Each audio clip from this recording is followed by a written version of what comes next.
وزیر اعلیٰ سندھ مراد علی شاہ کا کہنا ہے کہ گل پلازا میں لگنے والی آگ افسوسناک واقعہ ہے۔ تشویشناک بات یہ ہے کہ 60 سے زائد لوگ لاپتہ ہیں۔ اللہ کرے لوگ لاپتہ مل جائیں۔ ادارے کوشش کر رہے ہیں۔ گل پلازا میں 1000 سے زائد دکانیں تھیں۔ آگ کیسے لگی اس حوالے سے ابھی کچھ نہیں کہا جا سکتا۔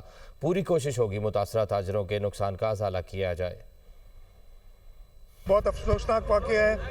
دو چیزیں کہ تو ابھی بھی اس وقت بھی ہم زیادہ کوشش تو یہ کہ اللہ کرے کوئی جو 58 یا 60 سے اوپر جو کہہ رہے ہیں لوگ لاپتہ ہیں، ان میں سے اللہ کرے کہ کوئی مل جائے، جس میں تقریباً 1000 سے زائد دکانیں تھیں۔ جس طریقے سے آگ لگی ہے ابھی انیشیل ہے، کوئی کہہ تو نہیں سکتے کنفرمیشن، کہتے ہیں کہ شاید کسی ایک دکان میں شارٹ سرکٹ کے بعد یہ آگ لگی۔ ہماری حد الامکان کوشش ہوگی جو چھوٹے تاجر جن کا یہاں نقصان ہوا ہے وہ ہم ایک ٹرانسپیرنٹ طریقے سے، جیسے ہم نے پہلے بولٹن مارکیٹ میں اور ٹمبر مارکیٹ میں کیا تھا، کوشش یہی ہوگی کہ ٹرانسپیرنٹ طریقے سے ان کے نقصان کا ازالہ کیا جائے۔ جو ہمارے فائر فائٹرز تھے ان کو جگہ نہیں مل رہی تھی اندر جانے کی، جس کی وجہ سے اور نقصانات ہوئے۔ میں خود کراچی میں نہیں تھا۔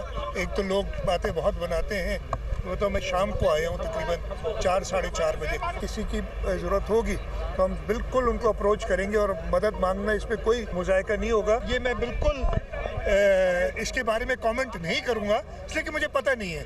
اگر پتہ ہوتا کسی سازش کا تو سب سے پہلے آپ کو بتاتا۔